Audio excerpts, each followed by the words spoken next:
Olá, amigos e amigas, que o Senhor vos abençoe, que o Senhor Deus vos guarde e que todos os amigos tenham um feliz dia. Vamos estudar a lição e hoje, terça-feira, 18 de julho, a lição 4, ela tem como título Ressuscitados e exaltados com Cristo. A lição de hoje, ela está baseada no livro do apóstolo Paulo de Efésios, do capítulo 2, do versículos de 1 a 10. E aqui o apóstolo ele menciona que todos os crentes são participantes da ressurreição e da exaltação de Cristo. E dentro do livro dessas cartas ou epístolas, né, de Paulo, aqui está o ponto mais importante de todo esse assunto, onde o apóstolo fala para os crentes de Éfeso, né, dessa importante participação de todos os cristãos na ressurreição e exaltação de Jesus. E já no seu início, né, da sua carta, que está lá em Efésios capítulo 2, versículo 4, ele usa assim duas palavras assim poderosíssimas que ele menciona aos crentes e que ele dá um ênfase, que ele diz: mas Deus. Como ele disse assim, e ele menciona o grandioso amor e misericórdia que Deus teve para com essa humanidade caída. E ele, Deus, resolve realmente salvar a humanidade. E aqui nesse momento é rasgado o véu da iniquidade, do pecado, que foi revelada pela humanidade sem limites, né?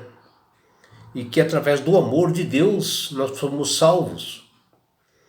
E ele faz assim, e Deus faz um convite, né? É claro, respeitando o livre-arbítrio de todas as pessoas, para que busquem, né, a salvação através do seu Filho Jesus. Porque a intenção de Deus é que todos possam ir morar com Ele nas mansões celestiais. E Ele ofereceu, o Deus grandioso, ofereceu seu único Filho amado Jesus para morrer por todos nós, para que nós fôssemos libertos, né, do cativeiro provocado por Satanás, pelo pecado. E quando nós aceitamos, né, a Cristo como nosso Salvador e Senhor, nós obtemos a vitória junto com Jesus na cruz do Calvário. E ali nós passamos a ser chamados de filhos de Deus. E também nós somos vencedores com Jesus na morte eterna. E a vitória do Filho de Deus também é nossa.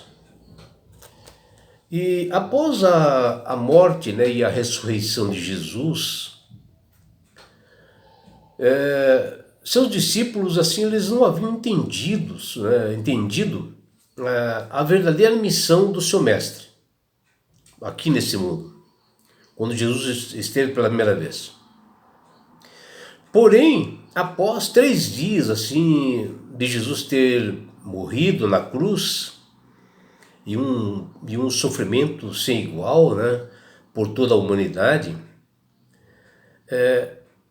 eis que o nosso mestre aparece para seus discípulos, né, que ficaram maravilhados.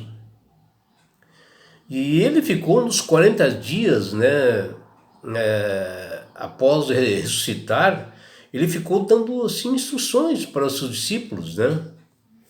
E ficou aparecendo para mulheres, para seus discípulos.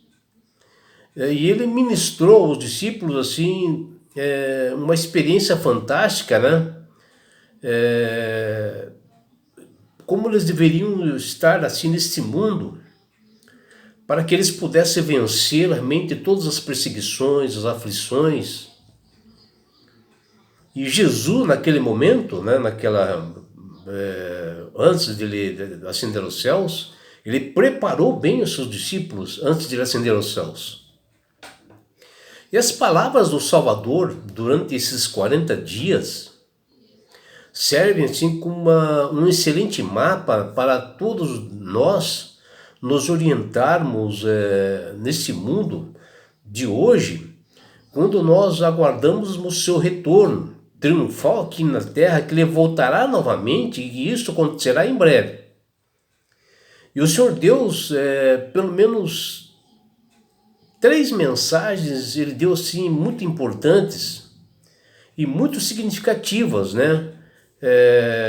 Aos seus discípulos de Jerusalém, e que é muito válida para nós, que são 3 pontos, né, que Jesus fez por nós.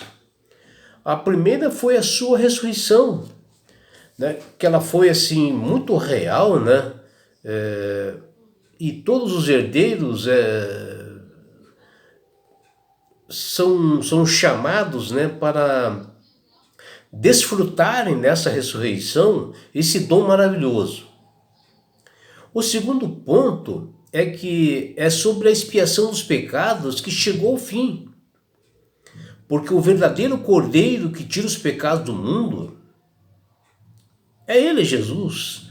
Tanto é que João Batista diz: eis o Cordeiro que tira os pecados do mundo.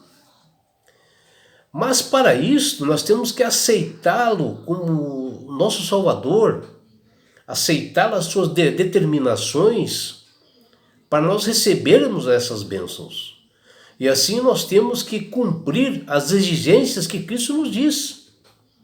Jesus determinou que os seus discípulos andassem pelo mundo, que eles proclamassem, né, o Evangelho, para que outras pessoas também tivessem o conhecimento, né, dessas bênçãos, né, e buscassem a salvação também. E aqui na lição de hoje, que está lá em Efésios capítulo 2, versículo de 1 a 10, o apóstolo Paulo ele alertou aos crentes de Éfeso da importância que todos deveriam saber que eles também foram ressuscitados e exaltados junto com Cristo. E Paulo menciona do triste passado, né, que esses ouvintes tiveram. Ele fala em Efésios capítulo 2, versículo de 1 a 3. E que eles pudessem entender uma nova realidade e que todos deveriam experimentar, né, cheio de esperanças, que marcava a nova vida deles após eles aceitarem a Cristo como seu Salvador, que está lá em Efésios capítulo 2, versículo 4 a 10.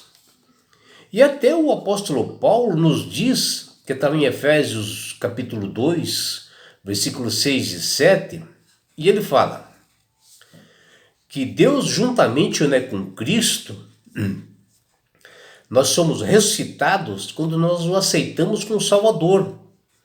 E assim ele nos fez assentar nos lugares celestiais com Cristo Jesus para mostrar nos séculos vindouros a suprema riqueza de sua graça, porque através dela é que nós somos salvos.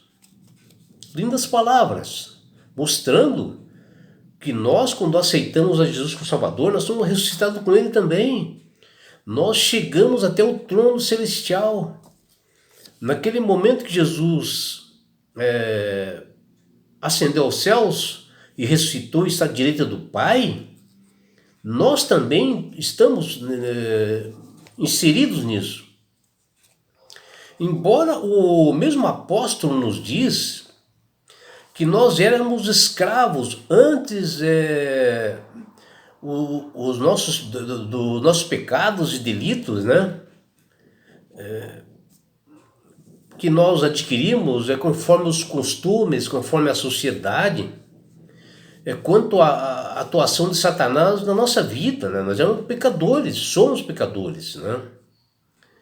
E ele também fala quanto da nossa natureza interna, né? que nós temos uma inclinação para o pecado. Mas agora, graças a Cristo, né, pelo seu sacrifício e a vitória dele na cruz sobre a morte, nós somos libertos e nós deixamos de ser escravos, porque nós estamos fadados para a morte eterna. Com a morte de Cristo, nós somos libertos e passamos a participar dos méritos de Cristo e passamos a ser chamados de filhos de Deus. Por isso que quando nós aceitamos, né, a Jesus como nosso Salvador e Senhor, por amor, passamos a obedecer os seus estatutos e mandamentos. Porque a vitória de Cristo sobre as hostes do mal, acima de tudo, sobre a morte, essa vitória que Cristo obteve pelo derramamento do seu sangue, passa a ser a vitória de todos nós, da humanidade, de todos os pecadores. E o apóstolo Paulo, ele fala em Efésios capítulo 2, versículos 6 e 7, que a vitória de Cristo é nossa. E ele diz bem claro sobre isso. E quando Jesus, após ele ascender aos céus, ele se assenta à direita do Pai, lá nas mansões celestiais, que o próprio apóstolo Paulo fala aqui em Efésios 2. E Paulo menciona que é a mesma coisa que nós estivéssemos lá também. E que realmente acontecerá também, efetivando, né, a nossa aceitação a Jesus. E se nós nos mantermos, né, até a segunda vinda, nós estaremos lá nas mansões celestiais também, para que ele, Jesus, prometeu nos buscar. E a presença de nosso Mestre será constante lá no céu. E essa atitude de Jesus é a garantia de que nós estaremos lá. E por isso que hoje, né, todos aqueles que aceitam a Jesus como Salvador têm seu lugar firmado nos lugares celestiais. Porém, tem que se manter firme, né, na fé, mesmo diante das aflições, obedecendo os estatutos e mandamentos de Deus, até a volta do seu Senhor, que está muito em breve para acontecer. Assim nós devemos viver assim uma nova realidade. Pensar no sacrifício de Cristo, onde nós saímos de uma vida de escravos do pecado e do mal, para todos se tornarem filhos da promessa, filhos do Senhor. Embora nós estamos assim em um grande conflito, né, nos dias de hoje, entre o bem e o mal, entre Deus e Satanás, hoje os poderes das trevas estão assim, bem ativos, né, e visíveis para nós, muito visíveis para nós. E são muito ameaçadores também. E isso é para toda a humanidade, não é só para mim, para você, é para todos. Principalmente agora, nos fins dos tempos, né? A vitória ela é obtida por Jesus na cruz e é definitiva, para sempre. Onde o diabo ele é um inimigo vencido. E Satanás continua rugindo assim como um leão para buscar alguém para ele devorar. Porque ele sabe que os seus dias estão contados, ele será exterminado. Que diz ali em Apocalipse 20:10, após a segunda vinda de Cristo. E por isso que o apóstolo ele escreve aos crentes de Éfeso uma carta assim, que é esta, né, cheia de esperança, encharcada, né, com o nome de Cristo, e destaca, né, a importância deles se manterem unidos, né, em torno do nome de Jesus. E revela esta verdade, que ela é impressionante, de que por meio da iniciativa de Deus, os crentes de todo mundo participam da história da salvação, que ela é concentrada em Cristo. E é por isso, meu amigo, minha amiga, que Deus tem feito um chamado pelo Espírito Santo para que todos aceitem a Jesus como Salvador e Senhor. Porque quando você aceita a Jesus como Salvador e Senhor, você passa a ter sabedoria. Você passa a ter entendimento, porque o Espírito Santo começa a trabalhar na sua mente. você passa a manusear melhor as Sagradas Escrituras, tem um entendimento, através de oração que você faz, de um coração transformado, o poder de Deus opera em você. E você passa a entender que você, meu amigo, minha amiga, você também morreu com Cristo na cruz e também foi levado para as mansões celestiais. E que um dia, na segunda volta de Jesus, será definitivo. Você estará lá com Jesus numa grande bodas. E não é só isso, meu amigo, minha amiga. Quando você aceita Jesus como Salvador e Senhor, você ganha de Deus esse presente que chama salvação. E com isto, Jesus vai levar-te para as mansões celestiais, um lugar onde não há mais morte, não há mais aflições, não há mais perseguições. E sabe por que Deus quer fazer com você isto, minha amiga? Com você também, meu amigo? Porque Jesus te ama. Abraços do seu amigo João Carlos Amorim.